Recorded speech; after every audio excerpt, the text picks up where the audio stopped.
Hello दोस्तों, आज हम बात करेंगे नए प्रैक्टिस सेट की जिसके अंदर एसएससी, रेलवे और कांस्टेबल के एग्जाम्स के लिए मैं प्रिपेयर कराता हूं आप लोगों को। ये प्रैक्टिस सेट इन तीनों एग्जाम्स में बहुत इंपॉर्टेंट होते हैं क्योंकि इन्हीं से रिलेटेड सारे क्वेश्चंस एग्जाम में पूछे जाते हैं क्योंकि तीनों का सिलेबस लगभग सेम है। चैनल पर नए हो तो सब्सक्राइब कर लेना और भाई सेशन बढ़िया लगेगा ना तो लाइक करके जरूर जाना। चलिए स्टार्ट करते हैं। पहला क्वेश्चन, उसने कहा नीचे दी गई चित्र में कितने त्रिभुज है। त्रिभुज पता करना है तो इसके लिए आप लोगों को एक सिंपल ट्रिक सोचनी है कि अगर आपके पास कोई भी स्क्वायर है उसमें जितने खंड बनेंगे उनकी नंबरिंग करनी है। जैसे यहाँ 1 2 3 4 और जो सबसे बड़ा नंबर आएगा उसका डबल आपके त्रिभुज होते हैं। तो यहां से ऐसे देखें तो इसमें से हमें कितने मिलेंगे 8, इसमें से भी हमें मिलेंगे 8, लेकिन इसमें सिर्फ एक लाइन है तो एक ये 2, ठीक है। अब 2 का डबल होता है 4, लेकिन यहां हमें सिर्फ 2 ही मिलेंगे क्योंकि यहां आपका क्रॉस होना चाहिए तभी ये अप्लाई होता है, मतलब एक से ज्यादा लाइन होनी चाहिए। तो यहां ये 2 ही होंगे। तो ये 8 16 और 2 18 त्रिभुज आपको यहां से प्राप्त हो जाएंगे। फिर आता है कॉम्बिनेशन ऑफ फिगर्स। कॉम्बिनेशन में मतलब कंबाइन करके कौन कौन बनता है। अब यहां देखो, एक तो ये कंबाइन होकर दोनों से मिलता है, एक ये कंबाइन होकर दोनों से मिलता है। तो जब भी ये ऊपर नीचे रखे जाएंगे ऐसे आपको 2 त्रिभुज मिलेंगे ही मिलेंगे, ठीक है। 2 ये हो गए तो आपके टोटल यहाँ 20 हो चुके हैं। फिर उसके बाद आपको देखना है कि यहाँ से ऐसे एक ये कंबाइंड हो रहा है और ये एक पूरा बड़ा ऐसे कंबाइंड होके बन रहा है। तो 2 ये हो गए तो 18 2 20 और 2 22, टोटल यहाँ 22 त्रिभुज आपको प्राप्त हो जाएंगे। ऑप्शन सी आपका करेक्ट आंसर होगा। उम्मीद करता हूं अच्छे से समझ आया होगा। जिसको कोई डाउट रहेगा कमेंट करके बताते रहना। पुरुष, वृद्ध पुरुष और अविवाहित पुरुषों के बीच में हमें बनाना है वैन आरेख। तो आप देखो, वृद्ध पुरुष भी पुरुष से संबंधित होता है और अविवाहित पुरुष भी पुरुष से संबंधित होता है। इसका मतलब पुरुष की कैटेगरी के अंदर दोनों आएंगे, वृद्ध पुरुष भी अविवाहित पुरुष भी।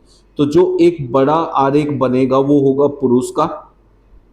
फिर सारे वृद्ध पुरुष अविवाहित नहीं होते और सारे अविवाहित पुरुष वृद्ध नहीं होते, लेकिन कुछ वृद्ध पुरुष ऐसे होते हैं जो अविवाहित होते हैं और कुछ अविवाहित पुरुष ऐसे होते हैं जो वृद्ध होते हैं। तो इनका कुछ हिस्सा एक दूसरे में कॉमन होता है तो वो बनेगा ऐसे। ये वाला वो पार्ट है जो अविवाहित पुरुष हैं और वृद्ध भी हैं। तो ऐसा दिया है ऑप्शन थर्ड में, ये हमारा करेक्ट आंसर हो जाएगा। निम्नलिखित श्रृंखला को ज्ञात करें। यहाँ हमारे पास सीरीज का क्वेश्चन है और सीरीज के अंदर हमें अल्फाबेट सीरीज दी है। जब भी अल्फाबेट सीरीज दी हो तो आप लोगों ने क्या करना है, उनकी नंबरिंग करनी है। लेकिन कई बार बिना नंबरिंग के भी हो जाता है। और ये देखिए बड़ा इंटरेस्टिंग सा क्वेश्चन है, बहुत कम बच्चों ने देखा होगा। तो यहाँ देखो ये ए है, ए से टी बना, लेकिन अगर मैं देखूं कि ए से सी ज्यादा पास है तो ये वाला इससे रिलेट करता है और ये वाला अगले से रिलेट करेगा। एक को छोड़ के एक ये आपस में रिलेट करने वाले एक अलग कैटेगरी होती है जिसमें फर्स्ट का रिलेशन जो है थर्ड से होता है, फिर फिफ्थ से होता है, सेकंड का फोर्थ से होता है। तो जो ये ऐसे टाइप का क्वेश्चन होगा वो आपको कैसे पता चलेगा, ये देखना है कि ए के ज्यादा पास टी है कि सी है। सी ज्यादा पास है तो ए से बी छोड़ के सी आया। ऐसे ही यहाँ जी से छोड़ के एच आई आया, एम से एन छोड़ो ओ आया, एस टी यू। तो ऐसे ही हमें इसी चीज को अप्लाई करते हुए टी से जो रिलेट करेगा वो लेना है। तो टी से यू छोड़ेंगे वी आ जाएगा, एन ओ छोड़ेंगे तो पी आ जाएगा, एच से आई छोड़ेंगे तो जे आ जाएगा, बी से सी छोड़ेंगे तो डी आ जाएगा। तो वी पी जे डी आपका करेक्ट आंसर हो जाएगा, ऑप्शन डी में दिया हुआ है। कथन और निष्कर्ष के जो भी क्वेश्चन है उसमें आप लोगों कथन के आरेख बनाएंगे और उन कथन के आरेख से अपने आंसर्स निकालेंगे। उसने कहा कुछ नदी नाला है, तो मतलब अगर नदी का एक आरेख बनाए हम तो उसमें से कुछ हिस्सा नाले में चला जाएगा, ये रहा। तो कुछ नदी नाला कहलाएगा, ये हो गया। ये वो हिस्सा है जो नदी और नाला भी दोनों है।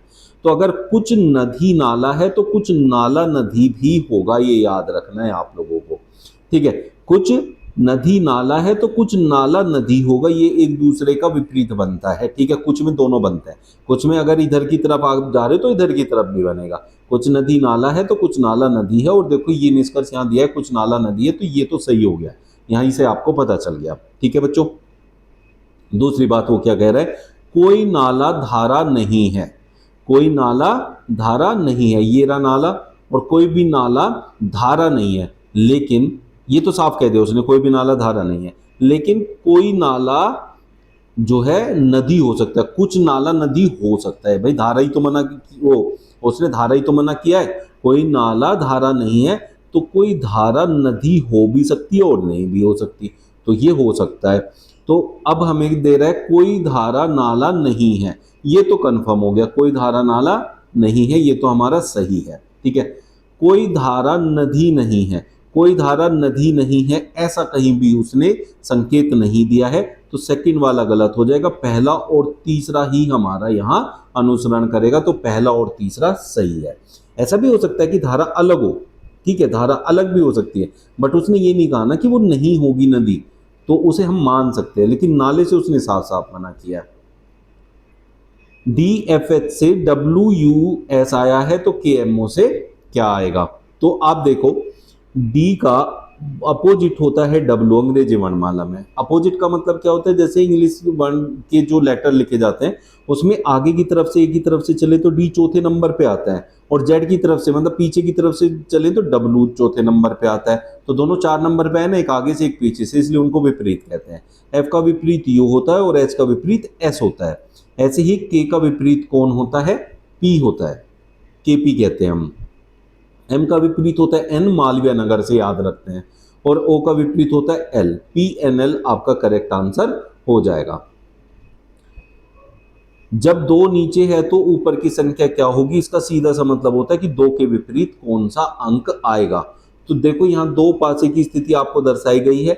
अगर दो स्थिति आपको पासे की दर्शाई जाए और उनमें किसी एक फलक पर समान हो, मतलब दोनों तरफ दोनों उसमें कोई एक नंबर सेम हो, जैसे यहाँ 3 है और यहाँ भी 3 है, और उनकी पोजीशन भी सेम हो, जैसे इसकी पोजीशन ये है और इसकी पोजीशन भी यही है, तो अगर उनकी पोजीशन सेम होती है तो ये ऊपर वाला इस ऊपर वाले के विपरीत होगा, तो कहना 1 के विपरीत 2 हो जाएगा, और ये 6 यहाँ 5 के विपरीत हो जाएगा। ठीक है, तो बचा क्या? 3 और 4, वो एक दूसरे के विपरीत हो जाएंगे। तो उसने पूछा जब दो नीचे है तो ऊपर क्या होगा, मतलब 2 के विपरीत पूछा है तो 1 होगा। ऑप्शन थर्ड आपका करेक्ट आंसर हो जाएगा। नीचे दिए गए विकल्पों में से कौन सा निम्नलिखित शब्दों का सार्थक आरोही क्रम दर्शाएगा?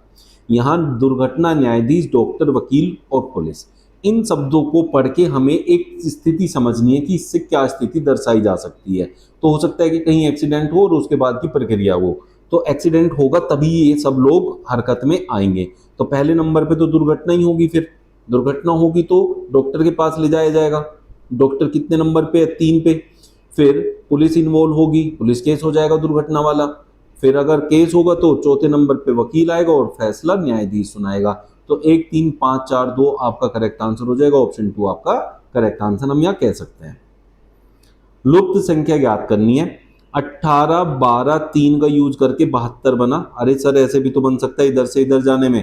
भाई नीचे की तरफ यहाँ तीनों में बड़ी संख्या दी है, इसलिए मैं ऊपर से नीचे की तरफ जाऊंगा। 99% केसेस में क्वेश्चन में आंसर इधर ही होता है जिधर सारे जो है अंक बड़े होते हैं। तो 18 12 3 का प्रयोग करके 72 लाना है, लेकिन मुझे एक बात समझ में आ रही कि 18 का डायरेक्ट रिलेशन 72 से क्या होता है? 18 का 4 गुना, 18 चौक 72। ये कहाँ से मुझे समझ में आया? ये देखो 24 का कितना गुना 112 होता है और 32 का कितना गुना 128 होता है। अब 32 को देखो, 32 का 4 गुना 128 होता है। ठीक है, तो इसलिए मैं ये डायरेक्ट ले रहा हूँ, ये डायरेक्ट आ गया। तो ये 4 कहाँ से आया वो हमें समझना है, तो इन दोनों का प्रयोग करके अब 4 लाना है। तो 16 और 4 का सीधा संबंध है कि 4 का 4 गुना 16 होता है, तो इस दूसरी संख्या को तीसरी से भाग करके जो आया उसकी गुणा पहली संख्या में की तो हमें आखिरी संख्या मिल गई। यहाँ भी यही हो रहा होगा। 3 चौक 12, ये देखो 4 चौक जो है मतलब इससे 4 से 18 की गुणा की। तो ऐसे ही हमें यहाँ करना है। फिर से समझ लो, पहले बीच वाली संख्याओं को भाग करेंगे, तो यहाँ बीच वाली संख्या तो हमें पता ही नहीं है। हमें देखो ये बीच वाली संख्या तो यहाँ क्वेश्चन मार्क है, लेकिन हम वैसे ही लिखेंगे जैसे हमने किया है। 14 का क्वेश्चन मार्क से भाग करेंगे हम लोग, जो यहाँ से प्राप्त होता है, जैसे यहाँ 4 चौक 16, इसकी गुणा इसमें होती है, 4 दूनी 8 4 3 12 है ना, 128 आ गया। तो इसकी गुणा इसमें होनी चाहिए 24 में, और हमें क्या प्राप्त होना चाहिए? आखिरी संख्या जो कि 112 है। ऐसे कर सकते हैं हम लोग। अब हम इसे सोल्व करें तो 14 गुणा 24 यहीं रहेगा, 112 इनके बट्टे में आ जाएगा और क्वेश्चन मार्क उधर चला जाएगा जो कि हमें आंसर चाहिए। ये ऐसे कर लें।